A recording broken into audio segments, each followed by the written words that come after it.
what the practical impact of this would be is there would basically be no women's athletics. Because if there were, whatever high school you go to or went to, or your kids or your grandkids go to, if you did away, let's say, with women's soccer and women's basketball, and you just played basketball at that school, and you just played soccer at that school, there would be no girls on the team. They wouldn't be good enough. That's not a slight against women's athletics. I enjoy all different types of athletics. But if you just had basketball and you just had soccer, if you didn't have the Women's World Cup and you didn't have the Men's World Cup, and if you didn't have the WNBA and you just had the NBA, there would be no women's athletes that would ever make those teams. There would be no women's Olympians because there is no sport where men and women compete evenly, any sport that I'm aware of where a woman could beat all the men in the world.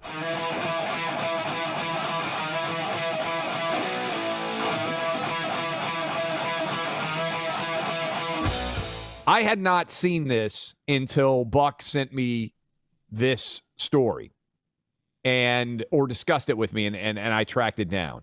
I don't read a lot of The Atlantic. It's probably an indictment of me. I think I get enough of the Washington Post and the New York Times without needing to subscribe to The Atlantic. But someone named Maggie Mertens wrote a story that is one of the dumbest stories I've ever seen in the world of athletics and the coming denial of biology. Bold saying stuff. Something, Buck. Yeah. Look, I've had a lot of dumb opinions over the years in the world of sports, as many of you well know, and may continue to have a lot of dumb opinions on a variety of different things. I've never had an opinion this dumb. The argument is separating sports by sex doesn't make sense. That's the headline of the Atlantic article. Though school sports are typically sex segregated, a new generation of kids isn't content to compete within traditional structures.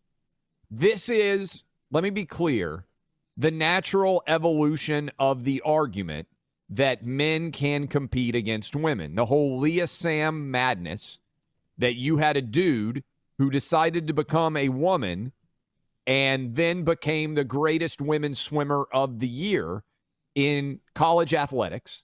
The natural outgrowth of transgender athletes is left-wingers are going to say, we just need to have a unisex category.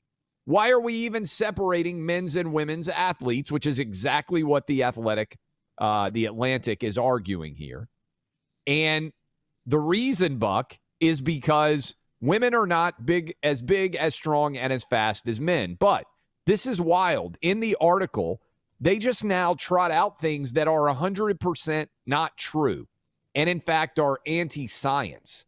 And this has become a big deal. Biology isn't real to many left-wingers anymore.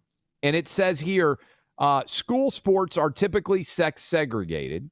And decades of research have shown sex is far more complex than we may think.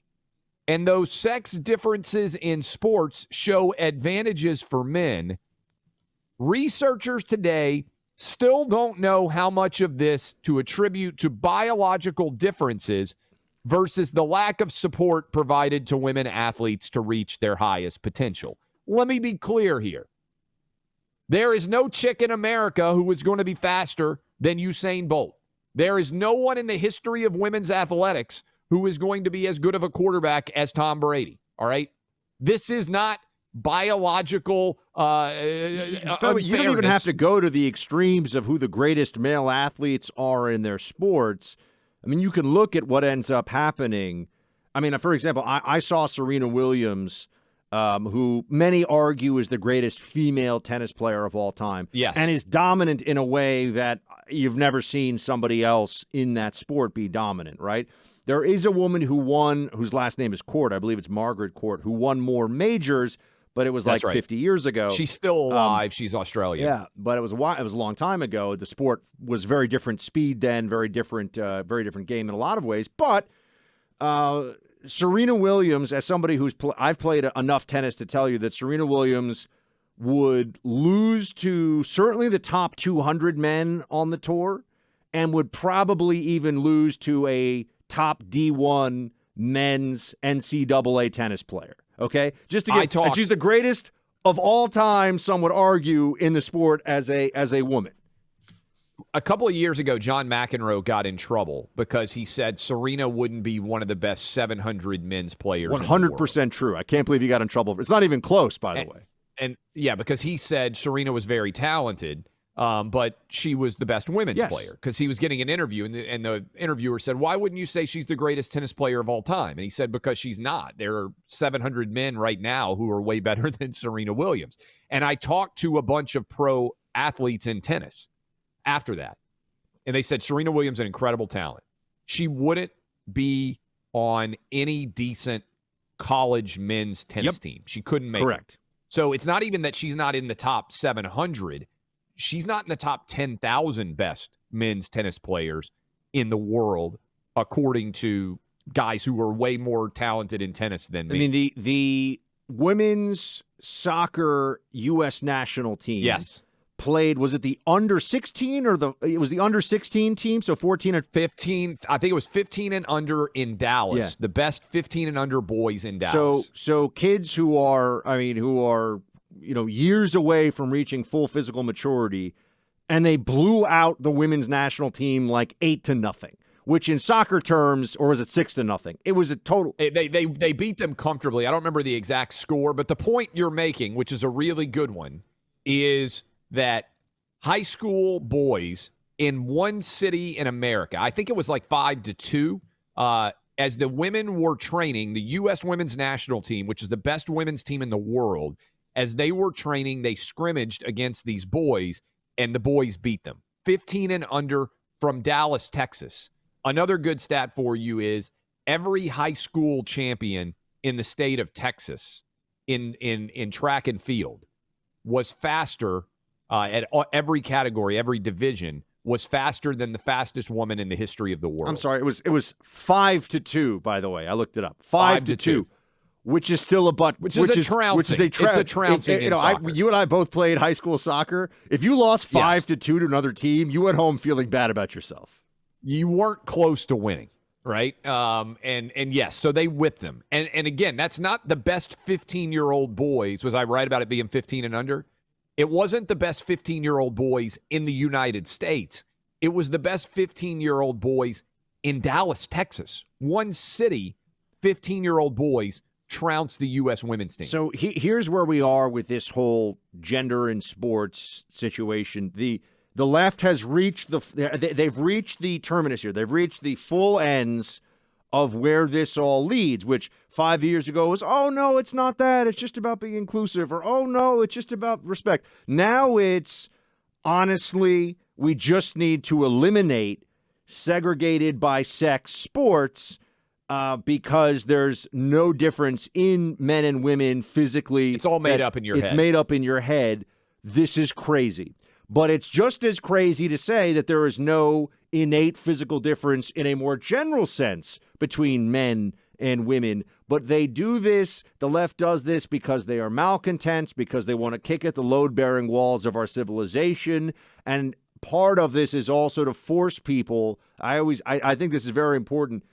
So Gulag Archipelago, Solzhenitsyn, you know Gulag Archipelago, right? One of the most important works of the 20th century. Everybody should at least read some of it. It's tough reading in the sense that it's deeply depressing, but they made everybody who went through the Gulag system. They were putting people through this and sending them away to die. They were physically abusing them. They always wanted a confession. The reason they always wanted a confession is because they wanted to break you. They knew the charges were fake. They knew they were lying about the hordes of people that they were bringing in who were innocent and then sending off to the gulag to die and be tortured. But they wanted to emotionally and psychologically break you, so they made you sign crazy charges. The equivalent of they beat you until you say, I assassinated Abraham Lincoln, right? Something that's just, it doesn't matter. The point is, with the left now, they want you to say men and women aren't different because then they've broken you. Then they can get you to admit anything. And think about how few people in sports are actually willing to stand up to how crazy this is. what the practical impact of this would be is there would basically be no women's athletics. Because if there were, whatever high school you go to or went to, or your kids or your grandkids go to, if you did away, let's say, with women's soccer and women's basketball, and you just played basketball at that school, and you just played soccer at that school, there would be no girls on the team. They wouldn't be good enough. That's not a slight against women's athletics. I enjoy all different types of athletics. But if you just had basketball and you just had soccer, you didn't have the Women's World Cup and you didn't have the Men's World Cup, and if you didn't have the WNBA and you just had the NBA, there would be no women's athletes that would ever make those teams. There would be no women's Olympians because there is no sport where men and women compete evenly. Any sport that I'm aware of where a woman could beat all the men in the world. Then you have the part of the article that goes into, well, if you look at 10 and 11-year-olds, they can play sports together, and it's sitting. It's like, so are we all going to pretend that the massive influx of different hormones and pituitary gland action between men and women, it has no difference? We're all going to act like we don't realize all of a sudden, Clay, men start getting body hair in places they're not used to. They start getting muscles that all of a sudden are stronger than they used to be. We're supposed to act like we don't know this? I mean, this is the thing about The Atlantic is that it exists to present a leftist, socially palatable worldview to libs who think they're really smart. How can they read this and still believe that they're intelligent human beings? I mean, this is brainwashing. Buck, some of these quotes are crazy. This is from a University of British Columbia professor. She says, part of the reason why we have this belief boys are stronger than girls, and even the fact that we believe gender is a binary, is because of sports, not the other way around. Look, I coached Little League, to your point, Buck. Before boys get testosterone and hit puberty, this is true. Girls and boys athletes are not very different. And then boys become way bigger, way stronger, and way faster. And this is not some external thing that I have made up. Like, Michael Jordan is not a chick, right? And it could never have been a girl, right?